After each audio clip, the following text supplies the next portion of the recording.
quisiera daros las gracias por venir a participar de estos encuentros que organiza el Instituto Fe y Desarrollo.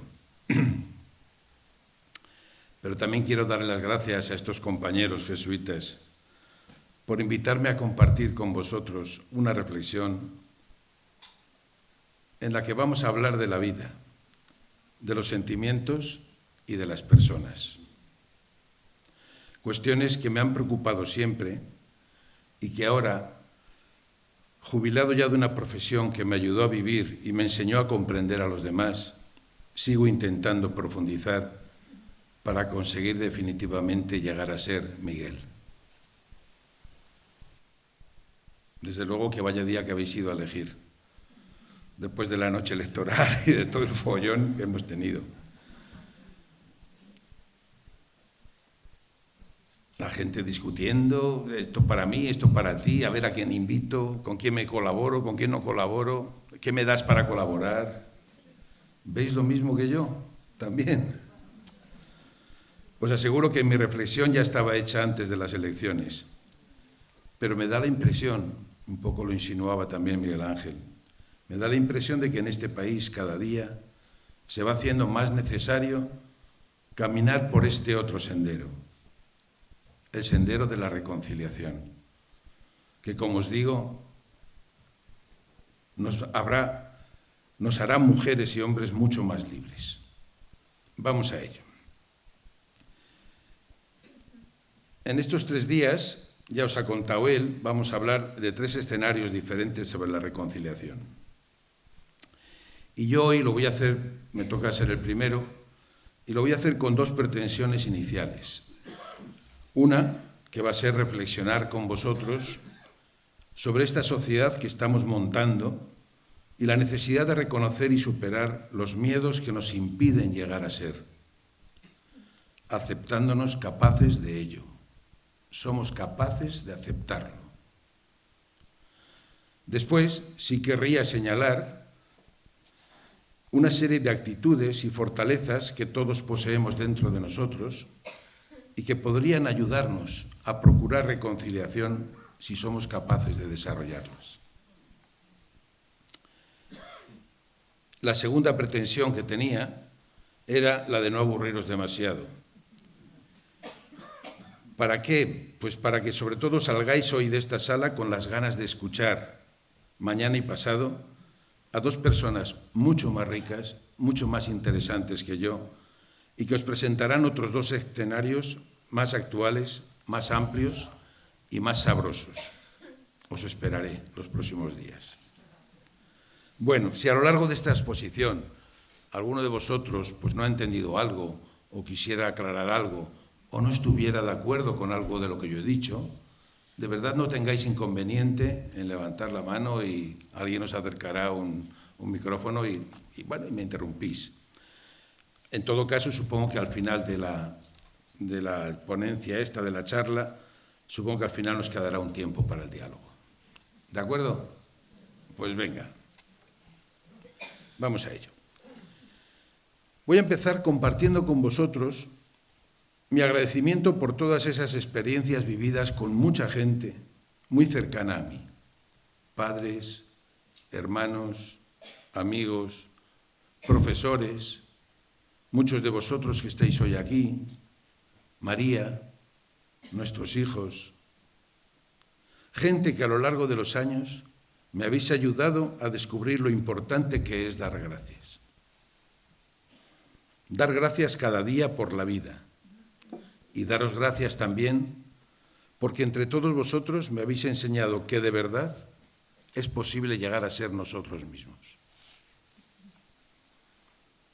Yo creo que la vida es un proceso personal que empieza al nacer y que junto a otras personas se desarrolla teleológicamente hacia un final con el objetivo de crecer y desarrollarnos plenamente para contribuir con nosotros a crear una sociedad más justa y satisfactoria para todos. Es en este final, no antes, donde al margen de la edad cronológica que cada uno haya alcanzado, lograremos el encuentro total con nosotros mismos, el encuentro con Dios, la plenitud. ahora con los años, voy descubriendo que este final no viene incorporado de fábrica en nuestro ADN. Descubro que la plenitud es necesario elaborarla, que es una posibilidad real, pero que necesita trabajarse y construirse continuamente a lo largo de nuestra vida, empezando por reencontrarnos a nosotros mismos porque nos miramos demasiado poco y no nos gusta mucho lo que vemos. ¿Sabéis? A veces pienso que estamos ciegos, o al menos algo dormidos. Vivimos en una sociedad que nos imbuye sin darnos cuenta una serie de valores que están embotando nuestra capacidad de discernimiento.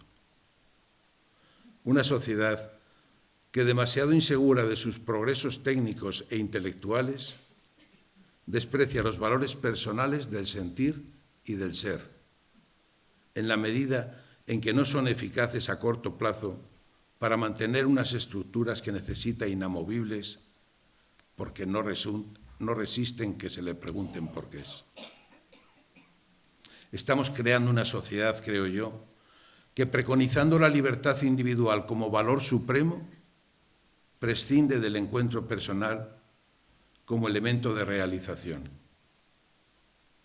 Una sociedad que se muestra incapaz de comprender a todos sus individuos para incorporarles a la común tarea de recrearla continuamente.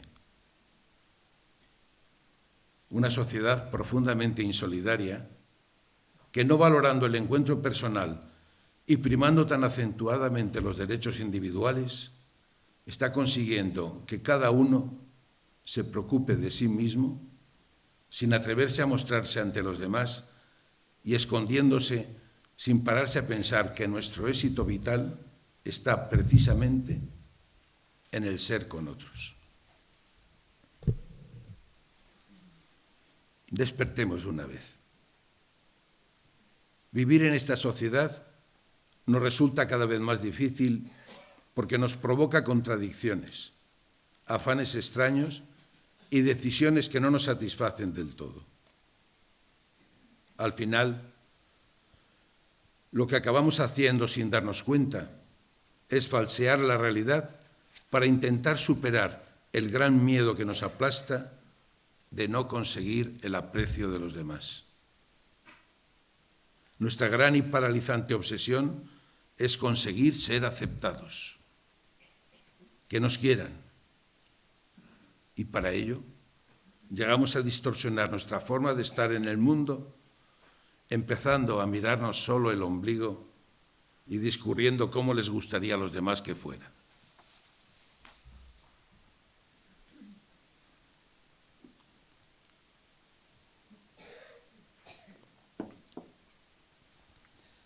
Decía Kierkegaard que la forma más profunda de desesperación es la del individuo que ha elegido ser alguien diferente de sí mismo.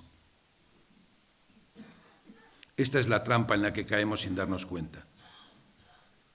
Inconscientemente hemos llegado a renunciar a mostrarnos como somos. Hemos renunciado a ser nosotros mismos.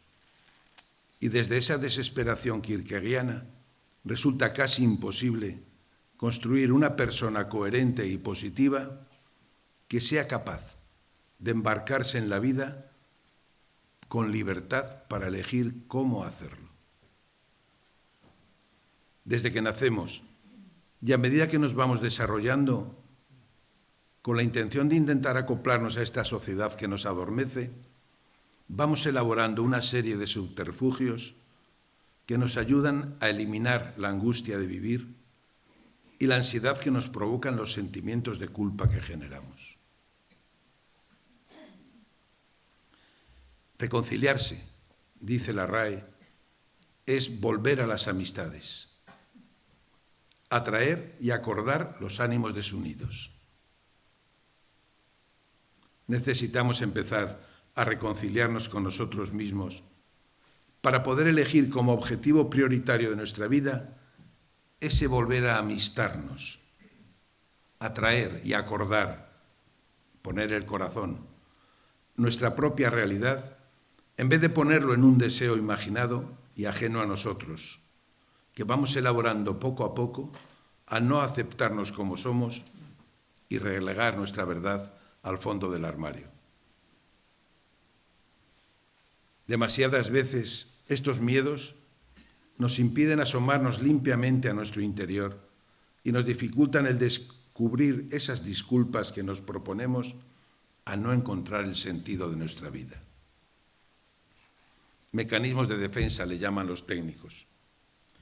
Elaboraciones engañosas que por su naturaleza inconsciente no nos damos cuenta de estar manejando y permanecen presentes en casi todos nosotros, con diferentes formas de presentación, como aquella que nos permite hacer nuestras, apropiarnos, palabras o vivencias que nunca hemos vivido pero consideramos útil plantear como propias.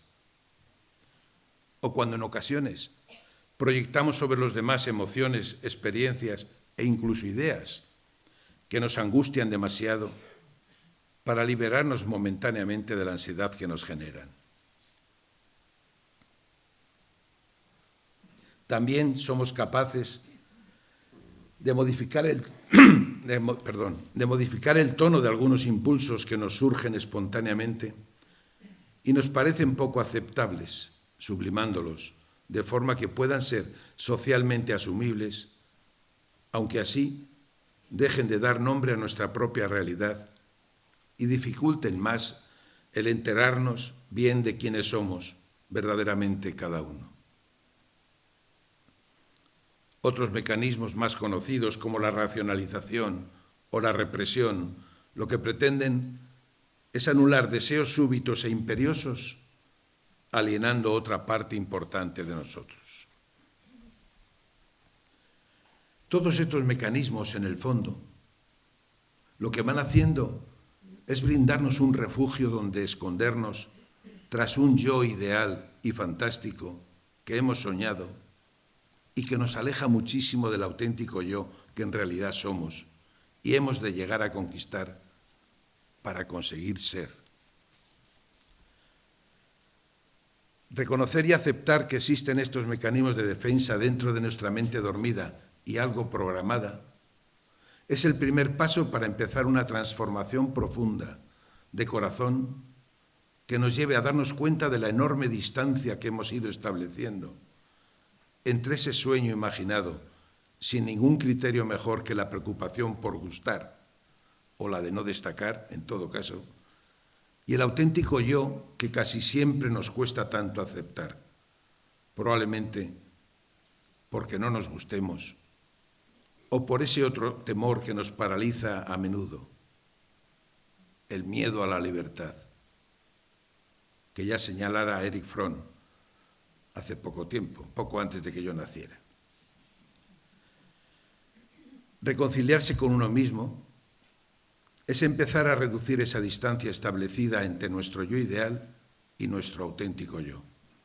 Pero la reconciliación es un proceso, lo señalaba antes Miguel Ángel, que necesita de la verdad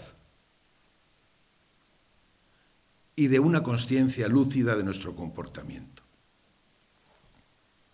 Dos pensadores actuales, como José Antonio Marina y Javier Rimbaud, han escrito un libro hace poco, Biografía de la Humanidad, en el que comentan que una de las claves del predominio que llegó a conseguir la cultura europeo-occidental a partir del siglo XIII y que no se explican los investigadores, estaría en la capacidad de introspección adquirida. Y piensan ellos que estuvo provocada en gran medida por ese examen de conciencia, os suena la palabra a vosotros, ¿verdad? Por ese examen de conciencia que introdujo el Cuarto Concilio de Letrán, que además del indudable interés moral que aportaba, impuso toda una disciplina de reflexiva que fue constituyendo de otra forma a las personas.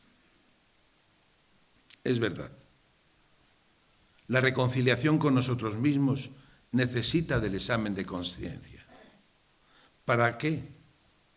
Para dar a luz nuestra verdad. Pero creo que como todo parto, también necesita de una cierta calidez afectiva que al mirarnos nos haga capaces de empezar a vernos con una mirada diferente. Toño García, amigo de todos nosotros que estamos aquí, nos invitaría a dar una vuelta al viejo refrán, ojos que no ven, corazón que no siente, para que intentemos empezar a mirar y a vernos de otra manera, a la inversa, porque como él dice, es el corazón que no siente el que impide ver a los ojos. Casi nada. Sí, como veis, estamos hablando del corazón, hablamos de las emociones. Solo cuando nos miramos por dentro, emotivamente, somos capaces de reconciliarnos y hacernos sensibles a nosotros mismos. Solo así podremos descubrir que verdaderamente merece la pena vivir de otro modo. Porque nuestro problema no es tanto que no abramos los ojos, sino cómo los abrimos. Lo amaestrada o programada que tenemos nuestra mirada. ¿Hacia dónde dirigimos la vista en nuestra vida? ¿Lo hacemos más hacia adentro? ¿O estamos todo el día asomados a la ventana, hacia afuera, mirando sin ver lo que pasa por la calle, comparándonos y buscando satisfacer una ilusión? Nos damos cuenta de cómo muchas veces estamos más pendientes de lo que pensamos que hay que ver que de lo que vemos en realidad. O incluso de cómo en ocasiones la imagen que queremos dar a los demás condiciona nuestra manera de mirar, percibir e interpretar nuestra propia realidad. Las emociones son muy importantes en nuestra vida, porque pueden condicionar esa visión que tenemos de nosotros. Pero si estamos atentos a ellas, vemos que nos informan sobre cómo estamos llevándola. Nos dicen qué significa lo que nos pasa para nuestro bienestar y para nuestra realización personal. Pero nos han enseñado muy poco a vivir armónicamente con ellas y, sobre todo, a entender las emociones de los que nos rodean. ¿Cuántas veces, por ejemplo, hemos oído aquello de los hombres no lloran? ¿Os suena? A eso llamo yo vivir sin armonía con las emociones. ¿Desde cuándo hemos dejado de llorar los hombres?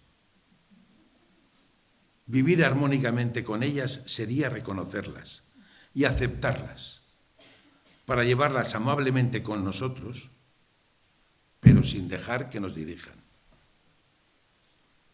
Cuando no entendemos bien lo que nos pasa, cuando no nos cuadran sentimientos y realidad, empezamos a darle vueltas a la cabeza, a buscar posibles culpables o culpas que nos presentamos a nosotros mismos con la inconsciente intención de desvirtuar la verdad para llenarnos de razones,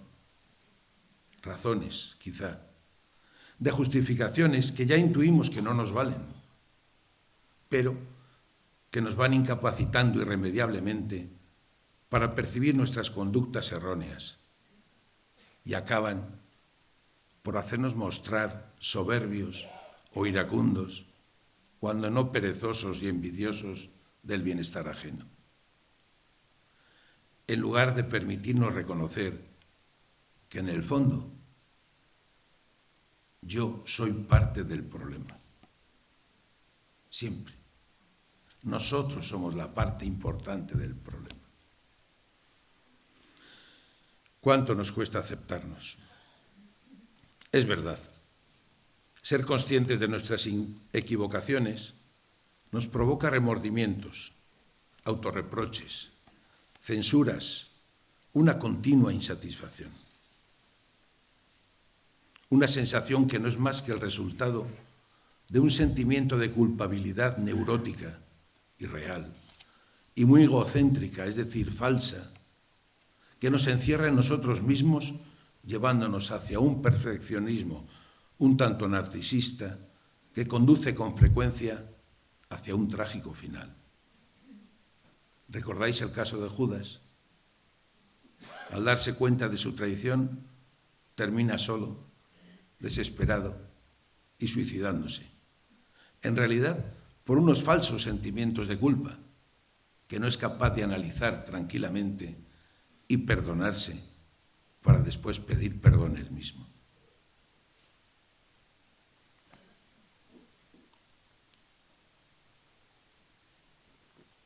Por el contrario, cuando esa mirada interior lo que busca es reconocerse y aceptarse tal como somos, lo que provoca es otra sensación bien diferente. Produce paz. Una emoción rara en este mundo tan agitado, que nos permite salir de nosotros mismos y nos capacita para engendrar una respuesta mucho más constructiva en nuestro corazón. Una respuesta que se transforma en auténtica metanoia, capaz de mirar el presente de otra manera, aun reconociéndonos culpables por no haber querido seguir nuestro camino. Algo así, pienso yo, le debió de ocurrir a Pedro, que tras negar al Maestro igualmente, fue capaz de dejarse mirar por la portera y encontrar dentro de sí otra mirada que después de hacerle llorar amargamente, le lanzó a proclamar la buena noticia. ¿Os acordáis? La diferencia. Reconciliarse con uno mismo también es esta metanoia, esta conversión que nos permitirá volver a aproximarnos, como nos dice Toño en su libro Ventanas que dan a Dios, después de habernos desaproximado de Él, en vez de optar por ser imitadores suyos y decidirnos a amar al modo en que Él ama. Acercarnos a otro modo de hacer y de amar para crecer y poder llegar a ser personas misericordiosas, capaces de amar, saliendo con mucha ternura al encuentro del otro. Aprender esta desaproximación del camino que nos lleva a ser auténticos supone además aprender a soportar el displacer y el malestar que siempre nos provoca la autocrítica. Y esto tampoco es fácil, es verdad. Pero sin vivir nuestra culpa serenamente, sin reconocernos culpables, no existiría posibilidad alguna de transformación ni de cambio, como señala Domínguez Moreno en su libro Creer después de Freud. Este es otro de los ejes principales de la reconciliación. Reconocer nuestros errores, nuestros tropezones, nuestras desviaciones del camino propuesto para cada uno. Pero fijaros, no solo para intentar mejorar nuestra conducta y salvarnos, sino para empezar a creernos y empezar a aceptar que cada uno de nosotros somos algo más que nuestros fallos. Mucho más, diría yo. Viéndolo desde nuestra perspectiva creyente, somos hijos de un Dios misericordioso que nos sigue perdonando porque no nos ama por lo que somos, sino por lo que Él es, dice también Domínguez Moreno. Ahí se fundamenta nuestra dignidad de personas y ahí se fundamenta la necesidad de reconciliarse. De ahí la urgencia del perdonar, porque el camino de la reconciliación necesita aprender a perdonar. Exige hacernos capaces de perdonarnos a nosotros mismos. Perdonarse a uno mismo revela magnanimidad de espíritu y requiere de mucha modestia, pero nadie puede obligarnos a hacerlo. Somos nosotros quienes tenemos que proponérnoslo como un acto generador de vida, perdonarnos. Y perdonar es amar intensamente. Cuando no somos capaces de perdonar, desviamos hacia afuera nuestra culpa o la relegamos a nuestro inconsciente para no verla, como hacemos con mucha frecuencia. y la convertimos en una enfermedad que, además de incapacitarnos para el perdón, nos impide llegar a la plenitud y experimentar la satisfacción de vivir en paz con nosotros mismos, con los demás y con el mundo. Satisfacción que solo nace del deseo profundo de vivir liberados de nuestro orgullo herido, de aquellas situaciones que justificaron mi victimismo, de las personas que me hicieron daño o que perdí. Aquel perdono pero no olvido, pues no tiene nada que ver con esto. Cada vez que perdonamos o nos perdonamos, estamos ejerciendo nuestra libertad. Impedimos que nuestro pasado, nuestro egocentrismo, siga decidiendo por nosotros.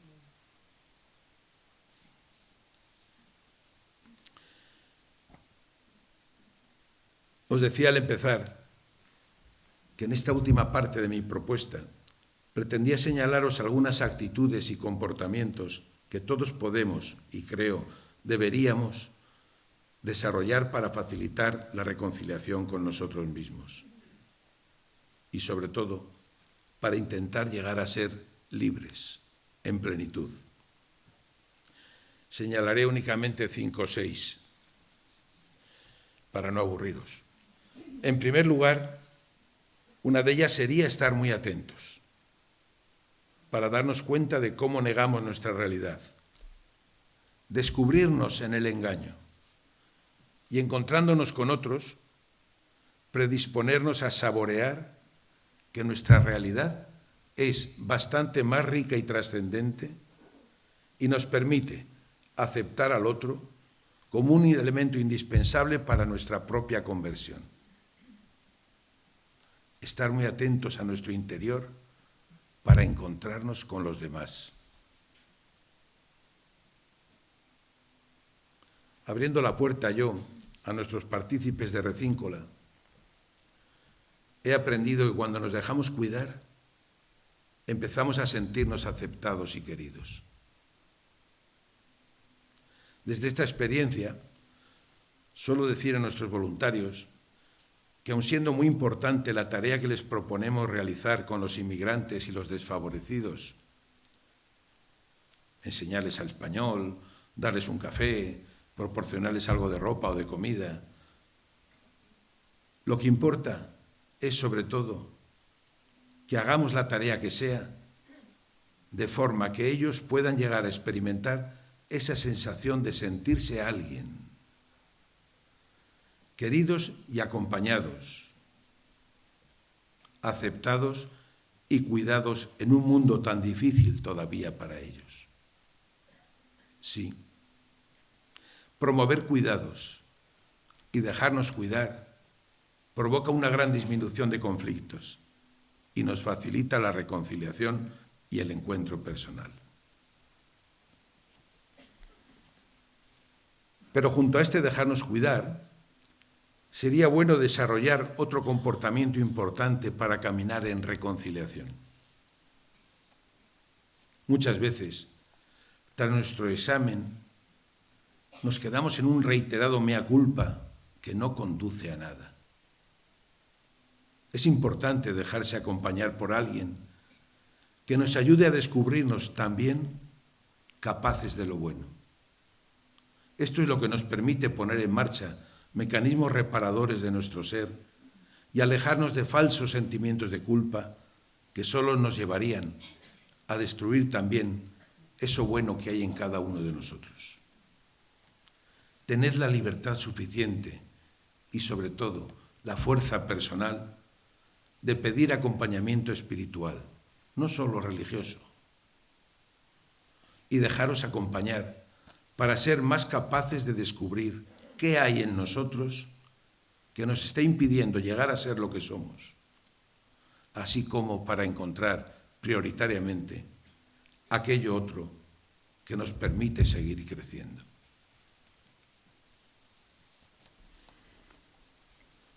A mi juicio, hay otro comportamiento imprescindible y que también debemos educar y ejercitar. hacer silencio en nuestro interior. Eliminar tanto ruido externo como nos vuelcan desde fuera y a veces buscamos nosotros para olvidarnos. Pero sobre todo, hacer silencio en nuestro interior por querer estar un rato contigo mismo. Hacer silencio nos predispone para recibir todo lo que la vida nos propone. Así, sin ruidos, nos hacemos más sensibles a lo que de verdad nos afecta, reconociendo mejor lo que nos empequeñece y lo que nos hace grandes, disponiéndonos para compartirla. Otra de las actitudes constructoras de nuestra persona, y probablemente una de las que más me cueste a mí proclamar, es la de aprender a recibir. No nos suena muy bien esta expresión, acostumbrados a como estamos en nuestro medio sobre todo, a escuchar que siempre hay que estar dispuestos a dar. Bueno, yo no sé si es tan importante dar como nos cuentan. Supongo que sí. Pero resulta que muchas veces nos olvidamos de que para poder dar, alguien tiene que recibir.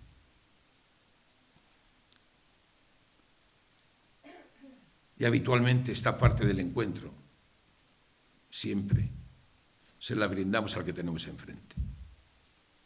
¿No es cierto? ¿Cómo nos sentimos cuando damos algo a alguien? Ahora dejad de escucharme un momentito, solo un rato. Empezad a hacer silencio dentro de vosotros. Escucharos cada uno. ¿Qué estáis sintiendo? ¿Os sentís ricos por poder dar? ¿Poderosos quizá? ¿Simplemente buenos? Fijaros bien. Recibir supone aceptar que el otro tiene algo que ofrecerme. ¿Lo habéis experimentado alguna vez? Con nuestros inmigrantes, con los sin techo que visitamos, o con todos aquellos que logran convencernos a la puerta de nuestra iglesia para que les demos algo de lo que nos sobra.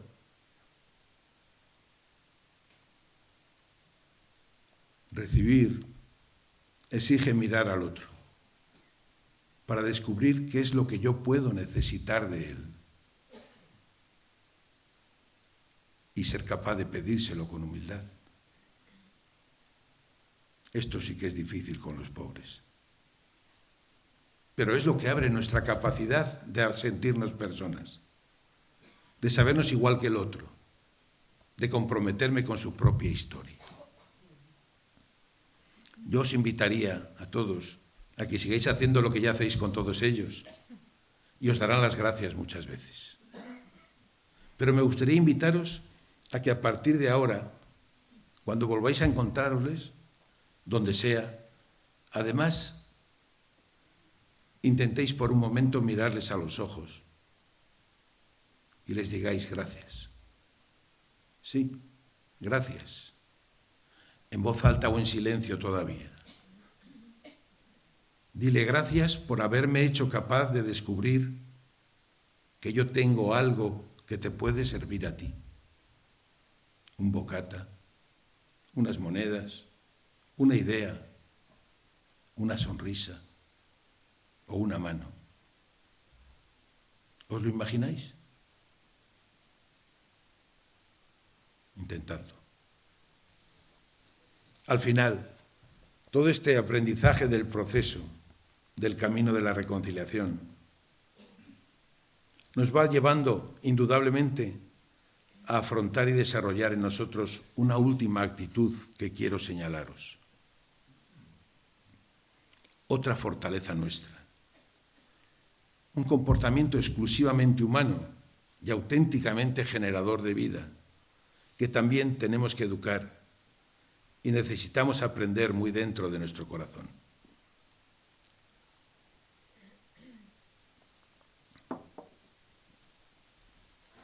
aprender a amar. Amar la vida y el mundo, a pesar de las apariencias, de las circunstancias que se nos den y de lo difícil que se nos hace en muchas ocasiones. Y amarlos solo porque creemos en ellos. Nada más. Sí, es casi una cuestión de fe. Amar la vida y el mundo. El proceso de la reconciliación nos exige creer y vivir la gratuidad del amor y la generosidad del perdón. Creéroslo. Solo amando la vida con todas nuestras fuerzas seremos capaces de amar mucho más libremente a las personas, sin retenerlas, sin apegos, a nada ni a nadie, y sobre todo también sin tener la necesidad de tener que cambiarlos. Decía Tony de Melo, mientras no se te vayan tus neurosis de adormilado, no intentes cambiar nada, antes despierta tú. Al mundo no hay que cambiarlo, basta amarlo. El amor es la fuerza que nos construye, pero tenemos que aprender a usarla, porque no es omnipotente. El amor no lo puede todo. El amor solo puede amar. Y no podemos obligar a nadie a que nos ame. Amar es una manera de ser alguien para otro. Recuerdo todavía cómo en mi consulta no era nada infrecuente ver amores que solo se buscaban a sí mismos mirándose en el otro. O amores que solo deseaban vincularse, pasiva y absolutamente dependientes del que se decían amado. Domínguez Morano comenta que el amor que no queda en palabra y se trasluce en obras, ese es un amor capaz de reconocer la alteridad, de buscarla y de movilizarse en favor del otro. Es decir, ese es el amor que vive el compromiso y que, superando nuestro genuino narcisismo, no se queda en el propio amor e interés.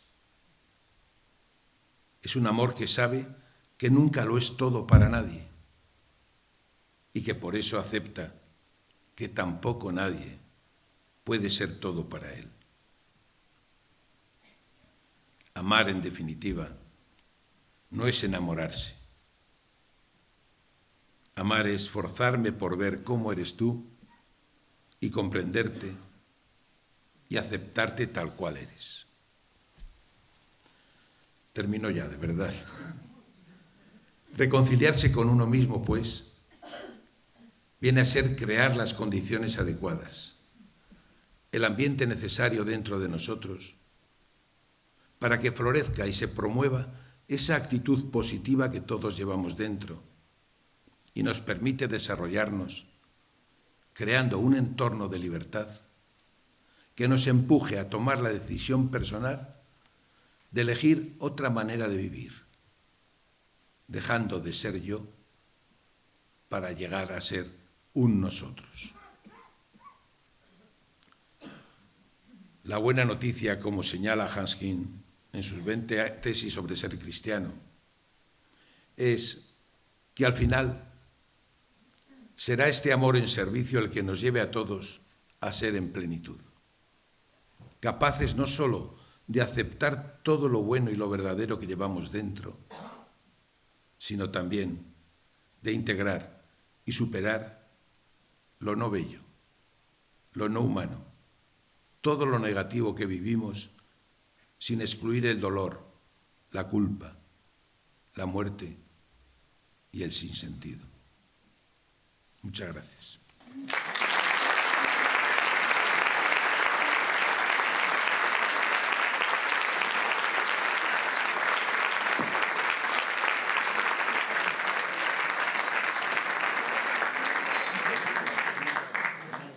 Veo que no me habéis interrumpido. ¿Queréis preguntar cualquier cosa? Levantáis la mano y alguien os acercará un micrófono, porque si no, no os oigo. Miguel, buenas noches. Gracias. Gracias por tu conferencia, me ha gustado mucho y comparto plenamente contigo la visión que nos has dado de esta sociedad del siglo XXI en el que vivimos, pues dependiendo efectivamente de la época en la que hemos nacido y no queda otra.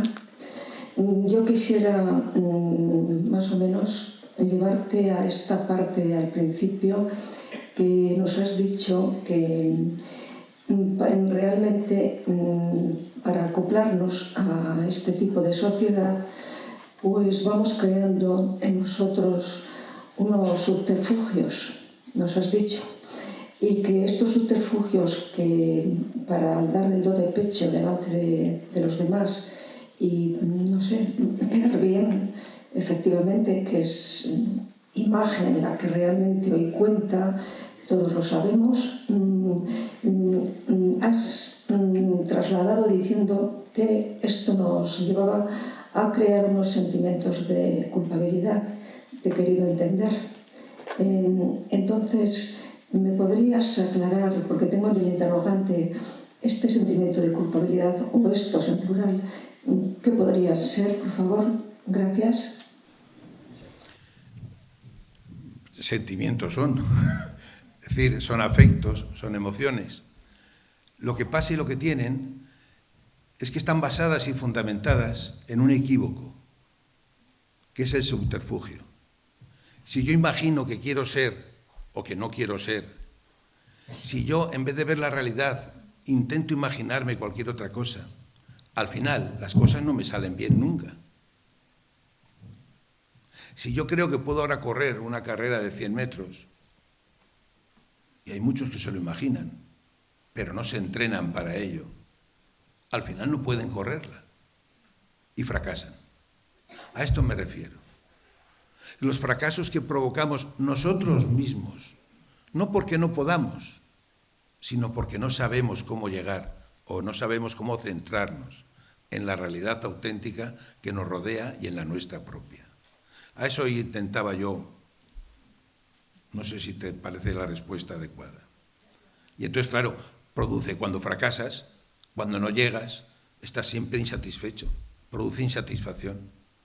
Al final, pues qué malo soy, no valgo para nada, soy un desastre, que es mentira. Pero que al final, pues damos a entender a todo el mundo, oh, es que fíjate, pobre de mí, pobre de mí. Bueno, un poco por ahí van las cosas. Más.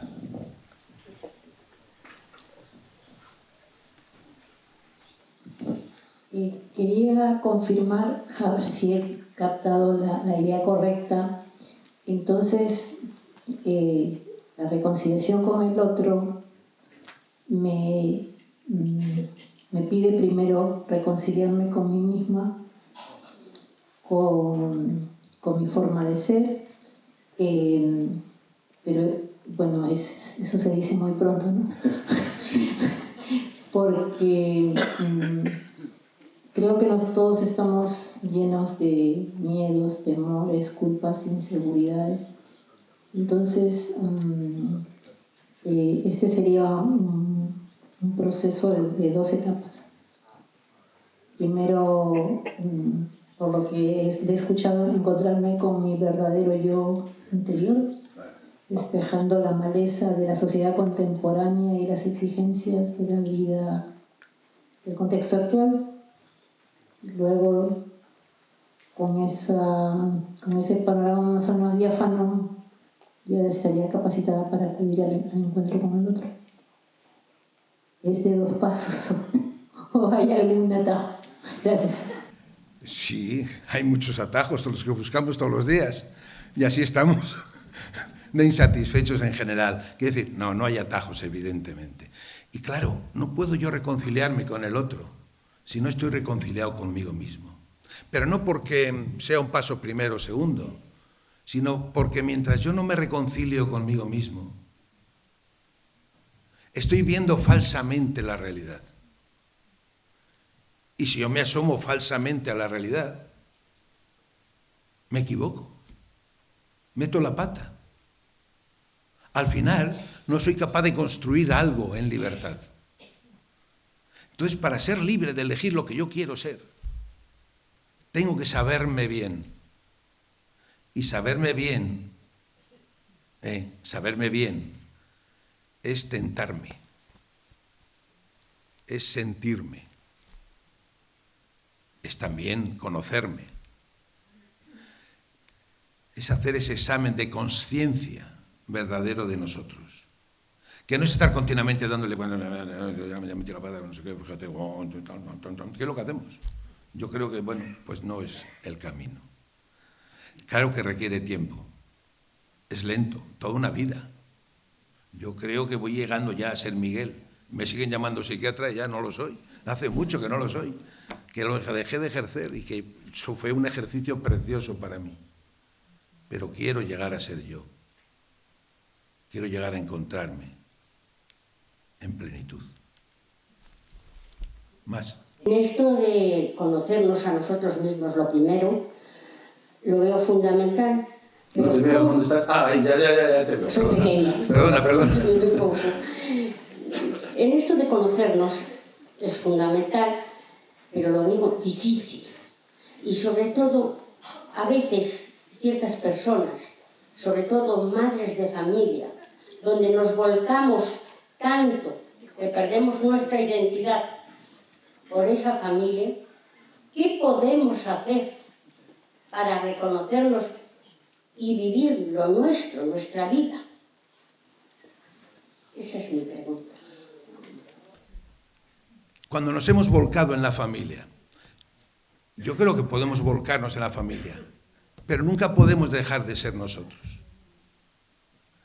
Nunca puedo yo quedarme en el amado, en este caso la familia, o mi mujer, o mis hijos, o mis amigos, renunciando a ser yo. Fíjate, esta es la dificultad, porque muchas veces yo creo que malentendemos. Yo digo algunas veces que hay hijos que parecen escaparates de las madres. ¿Sí? O que hay madres que pretenden tener hijos para que se les vea lo bien que están, o lo buenas que son. Perdonadme, las madres y los padres igual, absolutamente. Es muy bonito tener hijos, pero es mucho más bonito ayudar a crecer. No dejar de ser yo para que tú crezcas. Eso sería falso, mentira. Crezcamos juntos. Tú como tú eres, yo como yo voy empezando a ser. Los hijos somos más pequeños que los padres siempre. Y ese es el camino. No es tanto volcarnos, habrá que hacer muchas cosas, pero una no podemos dejar de hacer nunca. Seguir siendo nosotros mismos. Es lo que le define a mi hijo lo que yo soy. Tengo uno de mis hijos que con 32 años me dice, ahora estoy entendiendo cómo tú eres. Digo, explícamelo. Le dije, explícamelo. Bueno, por ahí van los tiros. Quedemos muchísimo, pero no dejemos de ser nosotros. Salvo en aquello que haya que dejar, porque no es lo que somos, sino lo que hacemos mal. Pero no sé si te ha valido. Vale. Gracias. Buenas tardes. Gracias por su conferencia. Me llamo Ana. Quería hacerle una pregunta. ¿Por qué nos cuesta tanto aceptar el perdón? ¿Y por qué no nos le creemos muchas veces? Esto en un contexto muy concreto, ¿vale? Trabajo en el hospital clínico universitario y a veces acompaño a personas que están en una situación de vulnerabilidad o de debilidad mayor si cabe. Y muchas veces aparece el tema de la culpabilidad, ¿vale?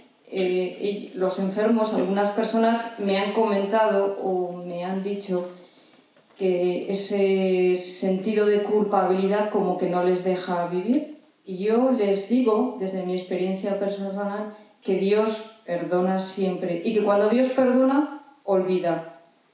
Es difícil, ¿no? Lo digo por experiencia personal primero y por lo que veo o intuyo en otras personas.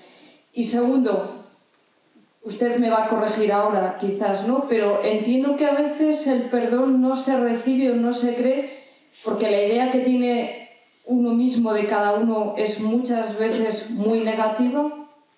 Pregunto, ¿eh? Pues no lo sé.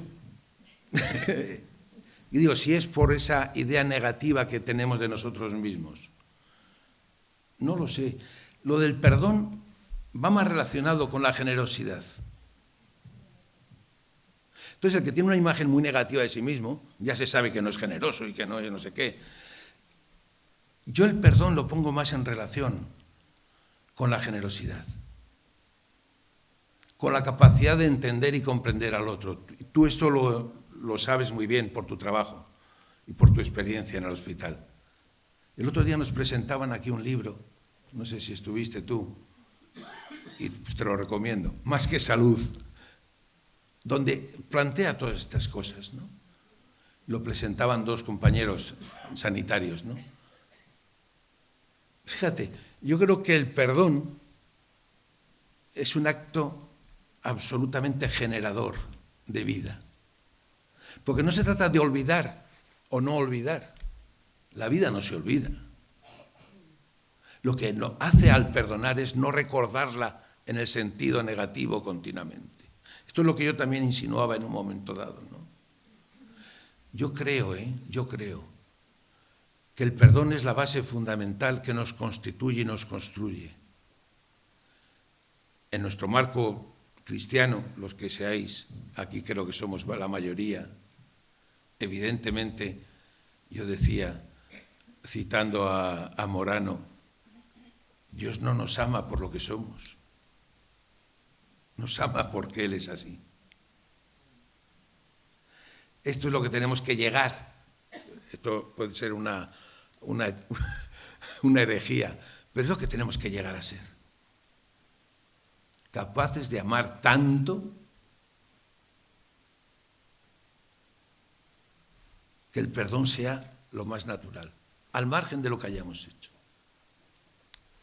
Por ahí lo entiendo yo.